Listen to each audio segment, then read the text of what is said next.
Hallo und herzlich willkommen auf Epic. Heute bei uns von Laserlux der Pico Tracker V2.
Der Stefan hat euch ja kürzlich schon die jagdlichen Laser von Laserlux vorgestellt, für die Arbeit mit dem Nachtsichtgerät oder Restlichtverstärker. Laserlux hat auch für den Behördenbereich hier den Pico Tracker V2. Der ist dafür da, dass man damit USBVs, unkonventionelle Spreng- und Brandvorrichtungen aufdecken kann, die in der Regel natürlich von Bombenbauern ganz simpel gebaut werden, ja, oder gebaut werden können. Ist jetzt nicht so eine professionelle Sprengvorrichtung, wie man die vielleicht beim Militär nutzt, sondern da ist der Fantasie, sind da keine Grenzen gesetzt. In der Regel ist es entweder eine Vorrichtung, die per Telefon ausgelöst wird oder aber natürlich über eine mechanische Lösung. Das heißt eine Druckplatte oder ein Stolperdraht. Stolperdraht kann in allen Varianten vorkommen. Das können die professionellen Stolperdrähte sein, die auch bei der NATO verwendet werden. Ja? Angeldraht oder Nylonschnur besser gesagt, oder halt hier auch ganz normales, stinknormales Garn, wie ihr es hier seht. Das ist jetzt hier ein sandfarbenes, das würde man natürlich dann eher auch da einsetzen, wo man vielleicht einen sandigen Untergrund hat. Und hier habe ich jetzt einen schwarzen. Wenn jetzt hier kein Nebel gesetzt wäre und auch kein Licht, würdet ihr diesen Faden hier überhaupt nicht sehen. Und genau dafür ist nämlich der Pico da.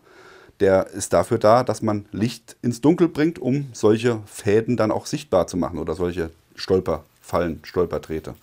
Ja, was haben wir hier? Erstmal den Pico Tracker V2 in der Größe einer regulären Taschenlampe, wenn man mal sie hier so daneben hält. Hier habe ich eine Nextorch, selbe Größe, handlich, kompakt und klein.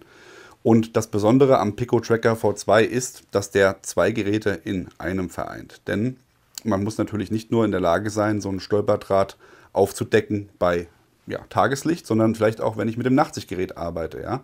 Auch da ist es so, da reflektiert nichts unterm Nachtsichtgerät. Man sieht diesen Stolperdraht nicht und genau dafür hat der Pico Tracker einen Nachtsichtmodus in 850 Nanometer und einen Tageslichtmodus, also grünes Laserlicht in 520 Nanometer, Laserklasse 1.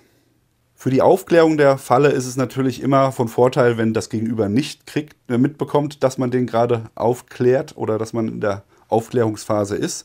Deswegen natürlich auch bei einem Zugriff bei Nacht bzw. mit dem Nachtsichtgerät erste Stufe immer IR. Ja, ich kann das Gerät jetzt also nicht direkt einschalten und habe den grünen sichtbaren Laser, weil ich mache das jetzt mal falsch, dass ihr es mal seht. Jetzt habe ich direkt den grünen sichtbaren Laser, Nachtsichtgeräte an, im Dunkeln. Jeder würde sofort diesen Laser hier jetzt aufklären, sehen, ja, und damit ist das Ding natürlich schon gegessen. Deswegen habt ihr hier einen zweistufigen Einschalter. Das heißt, ihr könnt einmal andrehen für IR, den seht ihr jetzt natürlich nicht, den sieht man nur unterm Nachtsichtgerät. Aber ihr habt eine visuelle Erkennung. Hier hinten an der Endkappe ist eine blaue LED, die euch anzeigt, das Gerät ist gerade im IR-Modus eingeschaltet. Das Ganze muss auch stresssicher sein, das heißt, ich kann jetzt nicht einfach weiterdrehen oder wenn ich unter Adrenalin bin und das Ding einschalten will, um was aufzuklären und drehe versehentlich zu weit, das kann hier nicht passieren. Hier hat ihr eine Sperre, dazu habe ich einen Schieberegler, den muss ich nach hinten bewegen und erst dann kann ich weiterdrehen, um den sichtbaren Modus einzuschalten, um den grünen Laser dann entsprechend zu aktivieren. Weiterhin habe ich hier hinten nochmal eine Aussparung in der Endkappe, wo ich mit dem Lanyard arbeiten kann. Das heißt, das Ding kann ich auch nochmal irgendwo sichern, wenn ich das möchte. Ansonsten klein, kompakt, handlich, passt in die Tasche, wiegt nicht viel und ist mit zwei CR123 Batterien zu betreiben, handelsüblichen. Was genau macht jetzt der Pico V2 Tracker? Ihr habt es natürlich eben schon gesehen, das ist nicht einfach nur ein Laserpunkt, ja, wie man den vielleicht von Waffenlasern kennt, sondern es ist ein sogenannter Strichlaser. Ja. Macht ja auch irgendwo Sinn. Ich habe irgendwo eine Linie und wenn ich mit einem Punkt so eine Linie suchen würde, ja, so einen Faden suchen würde, da würde ich mich unheimlich schwer tun, mit dem Punkt diese Linie zu treffen. Ja. Und hier kann ich wirklich, ja, den Raum einmal quer abschwenken, also horizontal abschwenken, einmal vertikal abschwenken. Und wenn hier irgendwo ein Faden zu sehen wäre, dann würde ich den damit auch sichtbar machen. Jetzt seht ihr hier auch schon, wie breit diese Linie ist. Das ist auch abhängig von der Entfernung der Auftrittsfläche. Jetzt bin ich hier circa 1 Meter weit weg, vielleicht ein bisschen weniger als 1 Meter, habe ich auch 1 Meter weit den Strich. Wenn ich jetzt 5 Meter weit weg bin, dann wird der Strich natürlich breiter. Es tritt im 45-Grad-Winkel aus. Das heißt, da haben wir 5 Meter Strichlänge und bei 10 Meter hat man auch einen 10 Meter Strich. Wobei auf 10 Meter wird es natürlich auch schwierig, dann so eine Reflexion zu erkennen, sage ich jetzt mal. Bin jetzt da nicht der Erfahrenste, aber ich würde sagen, ich würde den so zwischen 0 und 5 Meter effektiv einsetzen.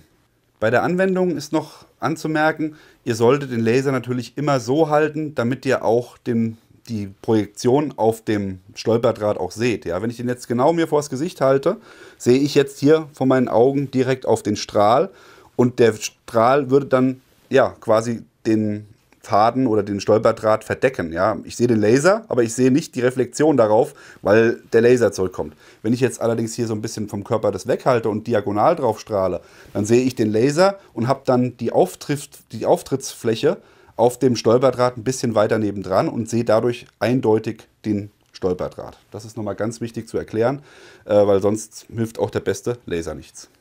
Der Pico Tracker V2 ist jetzt natürlich kein Ersatz für euer Augenlicht. Ja? Der Operator muss auf jeden Fall trotzdem den Raum ganz genau beobachten, weil gerade wenn ich hier mit so handelsüblichen Nähgarnen arbeite, ja, hat man, ja, es ist ja ein Stoff im Endeffekt. Ja? Und das schluckt natürlich Licht besser, ist aber mit dem bloßen Auge sehr, sehr gut aufzuklären oder besser aufzuklären als jetzt eine Angelschnur. Eine Angelschnur oder Nylonschnüre, ja, die fast durchsichtig sind, die sieht man mit dem bloßen Auge nicht, die reflektieren dafür aber wieder besser im Laser. Das heißt, die Kombination aus Augenlicht und Laser gibt die optimale Aufklärung. Wie bei Laserlux üblich bekommt ihr im Lieferumfang einmal das Gerät natürlich selbst, dann 2 Batterien CR123, eine Anleitung Deutsch-Englisch, das Ganze hier in diesem Paket und ein Putztuch ist natürlich auch noch dabei. Der Pico Tracker V2 ist ein Laserklasse 1 Produkt. Wir haben im sichtbaren Bereich 15 Milliwatt Leistung und im IR-Bereich 1 Milliwatt Leistung. Das ganze Ding ist augensicher, das heißt, ihr könnt auch ohne euer Augenlicht zu gefährden, da über jemanden drüber streichen, beziehungsweise das Augenlicht des anderen zu gefährden, was ja bei den ganzen China-Lasern zum Beispiel nicht gegeben ist. Ja, da hat man oft das Problem, man sieht es nicht, man merkt es nicht, ja, man streicht über jemanden drüber und plötzlich ist dann das Augenlicht hinüber und man weiß nicht wieso. Natürlich, augensicher bedeutet nicht, das kann man ohne weiteres machen. Die Empfehlung ist natürlich immer, das zu vermeiden, aber wenn es mal versehentlich passiert, ist die Augensicherheit gegeben. Den Pico Tracker V2 gibt es für Behörden ausschließlich bei Laserlux. Das ist ein Behördengerät, ganz klar. Wir wollen ja nicht den bösen Jungs hier so tolle Mittel geben, um irgendwas aufzuklären, wobei die guten Jungs setzen ja keine bösen Sprengfallen. Der Pico Tracker V2 von Laserlux ist ein leichtes und effizientes Mittel, um schnell und sicher mit Kombination eures Augenlichtes Sprengfallen bzw. Stolperdrähte von Sprengfallen aufzuklären. Der Bombenbauer ist kreativ, das heißt, ihr müsst es auch sein und so ein Hilfsmittel hier kann Leben retten, von daher auf jeden Fall wichtig, in jeder Ausrüstung mit dabei zu haben. Kostet nicht viel Zeit, das rauszuholen und einmal kurz den Raum zu scannen und bringt einen Haufen Sicherheit. Ihr bekommt den Pico Tracker V2 bei Laserlux, der Link ist unten eingeblendet. Arbeitet ihr in einer Behörde und nutzt so ein Gerät bereits? Lasst uns wissen, schreibt es in die Kommentare. Wenn ihr noch Fragen habt dazu, ebenfalls in die Kommentare. Und ansonsten wie immer an dieser Stelle liken, Abo, Glocke klicken und dann sehen wir uns beim nächsten Mal. Bis dann, macht's gut, bye bye.